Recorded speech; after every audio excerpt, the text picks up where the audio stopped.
Beleza. Nessa época mais chuvosa, a gente percebe algumas pragas mais comuns. Um exemplo, lagartas folhadoras, as cigarrinhas, percevejos. Então, como controlar? É, essa tua pergunta aí é perfeita, Luana, porque até eu gostaria até de aproveitar e chamar a atenção de todo mundo que está nos assistindo e que todo mundo também avise seus vizinhos e seus amigos.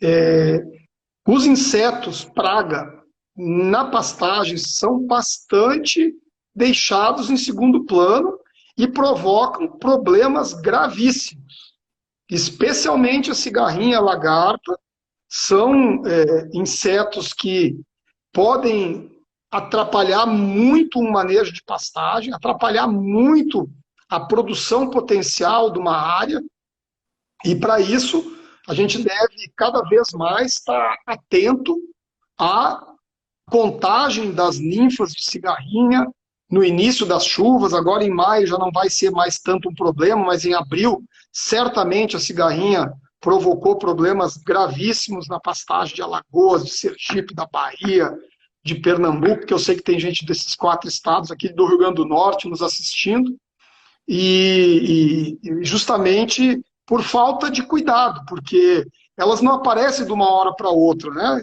Os insetos praga têm um ciclo de várias semanas que eles vão devagarinho se instalando, vão dando o aviso, mas não é um aviso muito explícito, e quando as pessoas se dão conta do problema, na verdade o problema, o efeito já está dado, né? Mesma questão da lagarta. A lagarta, ela nasce de um ovinho muito pequenininho, ela vira um insetinho desse tamanho que a gente não enxerga, e ele vai crescendo, daqui a pouco ele entra numa espiral de crescimento rápido, e quando o vaqueiro se assusta, já é porque já foi.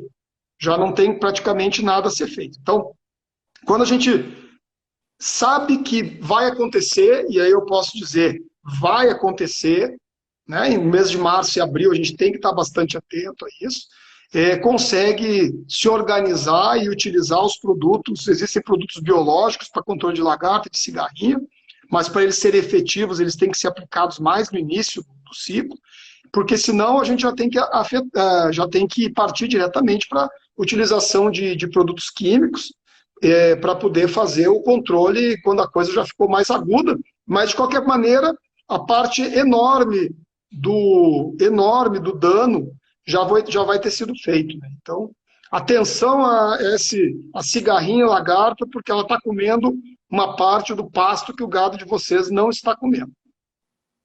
Beleza.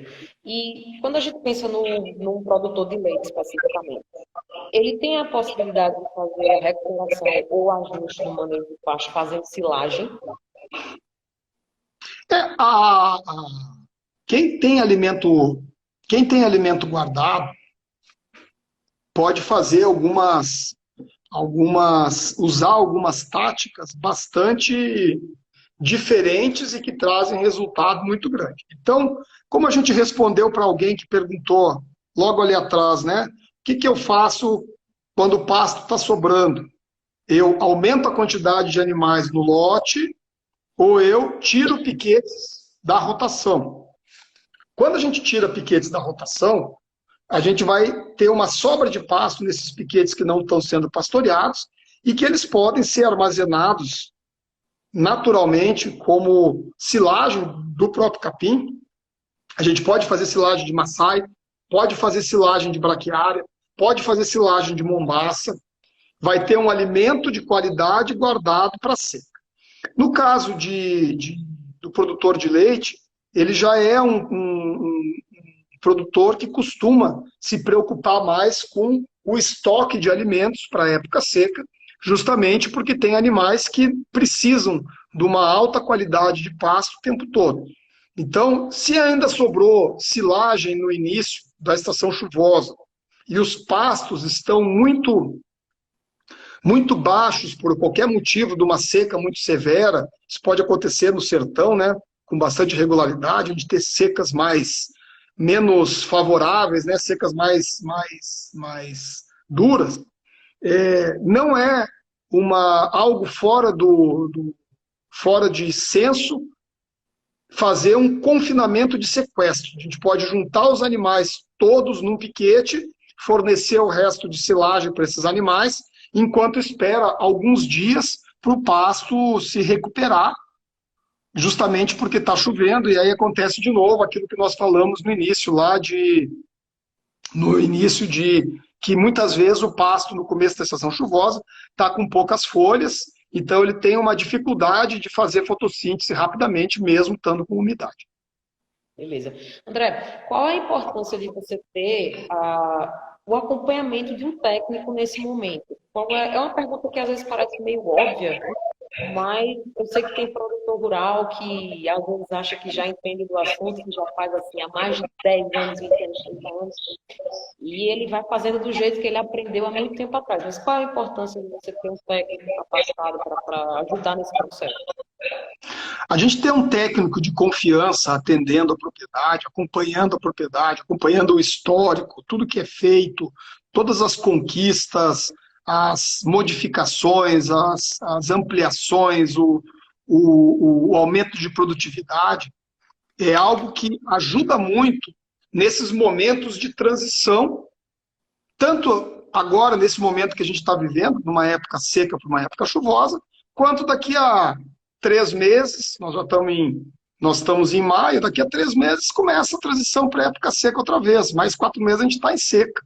Então, quando o produtor conta com uma pessoa de confiança que esteja com ele, que esteja com capacidade de entender seus números, entender os seus recursos, fica muito mais fácil de se encontrar formas de aumentar a produtividade, de diminuir os custos, de aproveitar de melhor maneira os recursos que estão disponíveis, justamente permitindo que os riscos fiquem mais diluídos, né? Muitas vezes a gente vê o pessoal tomando decisões sem levar em consideração todas as variáveis e acaba sendo decisões que levam a um beco sem saída, e isso se traduz em diminuição de lucratividade, diminuição de quantidade de animais, enfim, numa propriedade que não é tão lucrativa, tão produtiva quanto poderia ser. E nessa época chuvosa, que ela favorece o crescimento e a qualidade do capim, o que mais o produtor pode fazer para melhorar ainda mais, deixar a sua propriedade ainda mais produtiva? O fato do pasto estar crescendo bastante nos traz uma chamada crise de abundância. Eu tenho pastagem em quantidade e em qualidade que a gente não costuma ter em outras épocas do ano. Então, o produtor pode desperdiçar esse potencial, deixar os animais caminharem em cima da sua própria comida, que é o pasto, de maneira desordenada, e depois se lamentar durante a seca, dizendo, faltou comida, está faltando pasto agora, ou se organizar o pastejo dos animais, de maneira que os animais comam o pasto disponível, comam o capim, de modo ordenado, permitindo que o capim rebrote e consiga armazenar alimento para a seca. Então, essa é a época, agora, mês de maio, é onde está sendo decidido o mês de novembro de quem está nos assistindo e de quem não está nos assistindo também, claro. Né? Essa época é a época de vacas gordas, quando a gente tem que incrementar o manejo de pastagem, aumentar a quantidade de piquetes da propriedade, trocar de piquete com maior frequência, aumentar a quantidade de animais, incrementar e ajustar o ganho de peso. É a hora de se ganhar 700 gramas a pasto, sem uso de suplementos caros, que é a pastagem que cresce aí em Alagoas, ela permite que se tenha ganhos expressivos de peso vivo pelos bovinos. Quer dizer, é hora de se organizar a fazenda para ganhar desempenho, para aumentar a lucratividade, para também armazenar comida para a seca, que já começa em 90 dias. 90 dias, se a gente traduzir em semanas, são só 12 semanas. Quer dizer que tem tempo, mas tem que correr. É. André, a gente ainda tem uns 25 minutinhos e eu anotei algumas perguntas que foram feitas para a gente esclarecer. Então, a primeira foi: o que você acha do capim MG5 na topografia da Mata Sul Pernambucana? No caso, para encostas, várzeas e chão. Para várzea, vamos começar nos não, tá? Para várzea, ele não é um capim muito tolerante à umidade recorrente. Então, na Mata Sul de Pernambuco, a gente tem solos relativamente pesados. Isso quer dizer que numa várzea nós vamos ter um MG5 que não vai demonstrar todo o seu potencial de produção. É ao contrário de alguém no Pantanal plantar MG5 naquelas várzeas, porque inunda, mas lá é areia. Então, dá uma chuvarada, fica com água, mas daqui a 2, 3 dias a água toda escorre. No caso da Mata Sul, não.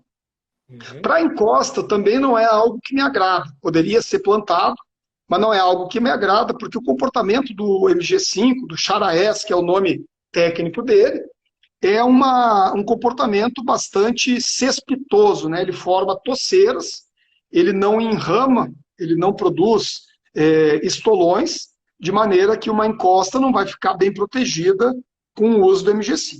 E nas chãs, sim, nas áreas planas e altas, aí seria uma possibilidade muito interessante utilizar o MG5. Ele é um capim de alta produtividade, de alta capacidade de rebrota durante a época chuvosa, de maneira que a gente pode ter, justamente emendando com a tua pergunta anterior, né? O que a gente pode fazer ainda para aproveitar?